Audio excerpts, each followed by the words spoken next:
Bonjour à tous et bienvenue dans ce nouveau numéro de Ligne Directe, une émission dans laquelle nous allons à la rencontre de nos observateurs partout dans le monde. Et ce mois-ci, nous nous sommes rendus à Beyrouth pour répondre à l'appel de notre observatrice Aimée. Aimée est une malgache, elle est venue au Liban pour faire le ménage et gagner un peu d'argent pour sa famille, mais elle a été horrifiée par les conditions de travail de certaines de ses collègues, parfois tout simplement réduites en esclavage. Je vous propose donc d'aller enquêter avec Aimée sur le calvaire des employés de maison au Liban.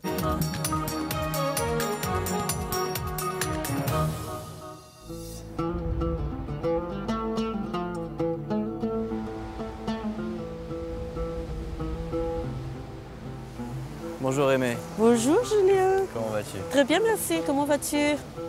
Alors dis-moi Aimée, pourquoi tu as voulu qu'on vienne ici au Liban? Je voudrais que tout le monde sache qu'est-ce qui se passe ici au Liban à propos des relations des employeurs et des employés de maison. Et un des problèmes principaux, c'est que l'employeur a tout pouvoir sur l'employé.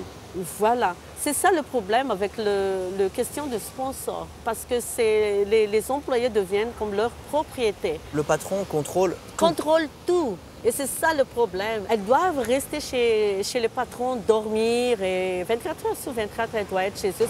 Et moi, je ne dis pas d'abord que tous les Libanais sont mauvais.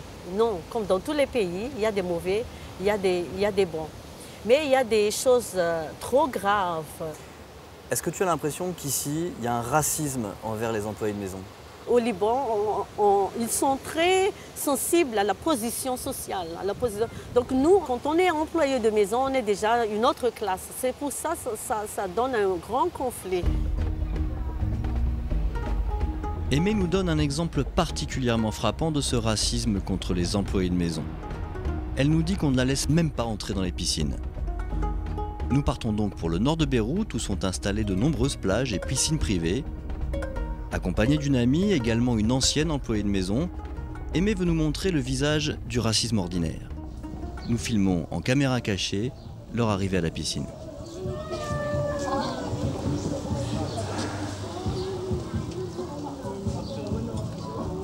L'accueil est froid, les regards interrogateurs. Mais la réceptionniste accepte tout de même l'argent des deux employés de maison et les laisse passer.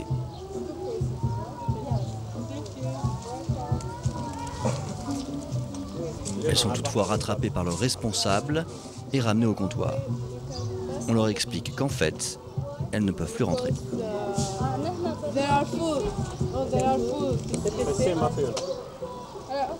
On leur dit d'abord qu'il y a trop de monde, puis que la piscine va fermer. Elles sont finalement mises à la porte. Nous essayons donc de rentrer juste derrière elles. I cannot go to the swimming pool? At 6 we will close. Sorry? At 6 we will close. But you can. Wait, it's not 6? No.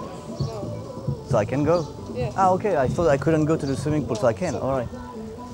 And I don't need a receipt, nothing. It's okay? No, it's okay. Okay, thank you. Thank you. Nous rentrons donc sans problème dans l'établissement.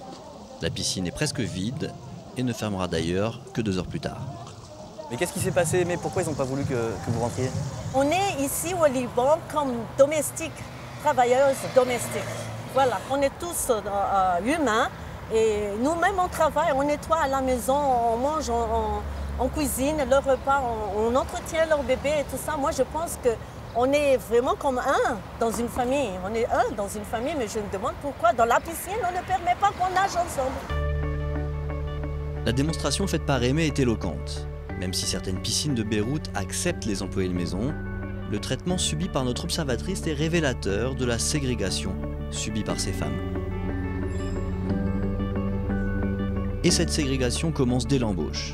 Aimée est notamment très critique envers les agences qui font venir ces femmes du Liban, les vendant souvent comme du bétail, sans se préoccuper de leur sort une fois parties dans une famille. Nous décidons de nous faire passer pour des clients à la recherche d'une femme de ménage. Bonjour. Bonjour. On nous propose d'abord un catalogue pour choisir notre futur employé. Afrique francophone, Sri Lanka, Philippines, toutes prêtes à quitter leur pays pour venir travailler chez nous.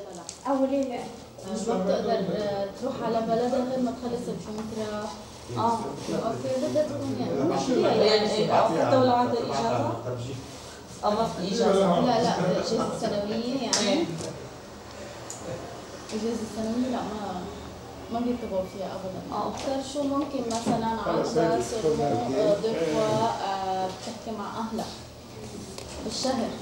quand elle fait quelque chose يعني يجيبها لعنا على المكتب أي شيء أي بروبلم بيصير يعني شو بتجيبونا أكيد. Les contrats de travail signés par ces employés de maison étrangères sont taillés sur mesure pour leurs employeurs. Et si ce patron est injuste, si elles sont maltraitées, elles n'ont aucun recours. Aimé nous présente une de ces jeunes femmes, une malgache qui travaille depuis 6 ans comme employée de maison. Bonjour. Aimé m'a dit que tu pouvais me parler. C'est venu ici au Liban pour travailler. Quand c'est arrivé, il y a des problèmes de nourriture avec les employeurs. Pendant 3 mois, je ne mangeais pas à manger beaucoup. Tu mangeais quoi? J'ai mangé le pain et Nescafé, juste comme ça pendant toute la journée. Ils ne payaient pas les salaires pendant 10 mois. Est-ce que tu peux quitter ton employeur là? Comment je vais quitter? Ce n'est pas encore en règle à mon papier. J'ai dit, je vais aller à Madagascar, ma fille est morte. C'est arrivé 1 an. Elle dit, tu vois, il n'y a rien papier ici. Ni passeport, ni papier, permis, séjour. Et finalement, tu as fini en prison, c'est ça? Et enfin, c'est allé en prison. Elle a dit, le gouvernement a fait des questions pour toi. Après, elle l'a fait à la maison, moi, j'ai fait en prison. Tu es resté combien de temps en détention? 1 semaine. Et tu as un papier qui montre ça, hein? Oui. Tu peux me montrer ce papier? Oui, je vais montrer. Et voilà. D'accord. Tu peux pas le lire? Je n'ai pas lu. Parce que ça me arabe. Comment je vais comprendre ça? Mais, je ne comprends pas ça. Mais à l'immigration, ils t'ont pas dit ce que c'était? Non, il ne dit rien avec moi. Il parle avec les madames. Tu veux rester au Liban, toi? Oui, je vais rester ici. Parce que j'ai besoin d'argent. J'ai des enfants. Je n'ai pas marié. Mon mari est mort depuis longtemps. Tu n'as pas le choix. Je n'ai pas le choix. Toutes les employées de maison ne vivent pas ce type de calvaire. Beaucoup d'entre elles sont bien traitées. Et travailler au Liban leur permet d'aider leur famille, rester au pays. Il existe aussi des structures mises en place pour aider celles qui sont en difficulté, notamment ce foyer de l'ONG Caritas. Bonjour. Bienvenue. Ça va? Merci de nous accueillir. Qu'est-ce que c'est cet endroit? Donc ici c'est notre shelter où on accueille des travailleuses migrants qui restent chez nous tout le temps où on pourra régler leurs papiers avec la Sûreté Générale pour pouvoir ou bien changer l'employeur ou bien quitter à leur pays natal. Cette ONG tente comme elle le peut d'aider les employés de maison, mais son pouvoir reste limité car le problème de fond, c'est le statut légal de ces femmes. Ici au Liban, on ne peut pas dire qu'on a une loi bien protectrice pour les travailleuses migrants. On a ce système appelé kafala. Chaque femme qui veut venir ici au Liban travailler, elle a besoin d'avoir un garant. Si jamais la femme a eu des problèmes avec ce garant ou bien avec la famille, elle n'a pas de solution de changer ou bien d'avoir une solution pour ce problème. Si elle a des, je ne sais pas, elle était abusée physiquement, maltraitée, il y a un problème de nutrition ou bien de communication, le seul refuge qu'elle trouve est de fuir la maison. Donc ici, un autre problème commence, c'est sa situation illégale, vu qu'elle n'est plus dans la maison de son garant.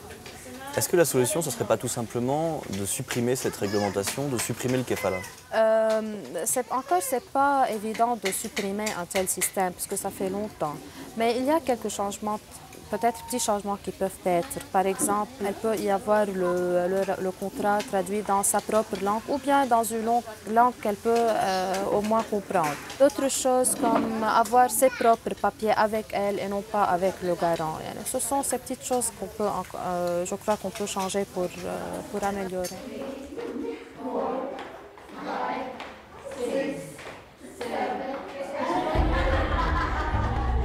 Les autorités libanaises ont-elles conscience des conditions de vie de ces employés de maison? Seraient-elles prêtes à faire évoluer le système du kefala? Nous nous rendons au ministère du Travail pour poser ces questions. On a rencontré beaucoup d'histoires difficiles, des récits durs, je dirais presque d'esclavage moderne. Est-ce que vous êtes au courant? Est-ce que C'est un problème sur lequel vous travaillez, cette situation des employés de maison au Liban. Il y a indéniablement des problèmes comme dans tous les pays du monde. Parfois, c'est à cause de la maîtresse de maison. C'est vrai, mais ces cas sont très rares. En général, le problème, c'est que ce sont des employés de maison qui viennent d'un milieu différent. Elles ne sont pas adaptées à l'environnement libanais. En ce moment, en collaboration avec le Bureau du travail international de Beyrouth, nous essayons de rédiger des contrats de travail en 2 langues, en arabe et en français, ou en arabe et en anglais. Est-ce que vous avez l'impression qu'au Liban, il y a aussi une sorte de racisme envers ces dames? Que Dieu m'en soit témoin. Moi, je dis que c'est complètement faux. Il n'y a aucun racisme chez nous. Est-ce que, par exemple, vous pensez qu'une employée de maison peut rentrer dans une piscine privée à Beyrouth? Je vois pas ce qui serait un problème. Si vous voulez, je l'emmène moi-même à la piscine. Nous retrouvons maintenant Aimée, notre observatrice, pour lui rendre compte de notre étrange entretien au ministère du Travail. Écoute Aimée, je viens de rencontrer le directeur général du ministère du Travail et c'était assez étonnant pour lui. Il n'y a pas vraiment de problème avec les employés de maison ici. Non seulement dans l'ensemble, elles sont plutôt bien traitées, mais en plus, selon lui, il n'y a absolument pas de problème de racisme dans son pays. Pour résoudre une situation, il faut admettre qu'il y a quelque chose. Si je suis malade, je vais chez le docteur, je dois dire la maladie chez le docteur pour qu'on me guérisse, pour qu'on me donne le vrai traitement, pour qu'on me donne les vrais médicaments. Donc si on nie que je suis malade, si on nie qu'il y a une maladie, c'est difficile pour le docteur pour traiter la maladie. Écoutez, moi maintenant je vais rentrer sur Paris, mais j'aimerais vraiment que tu me tiennes au courant de l'évolution de la situation ici et du sort des employés de maison. Merci beaucoup aussi Julien et j'apprécie beaucoup votre travail et votre soutien.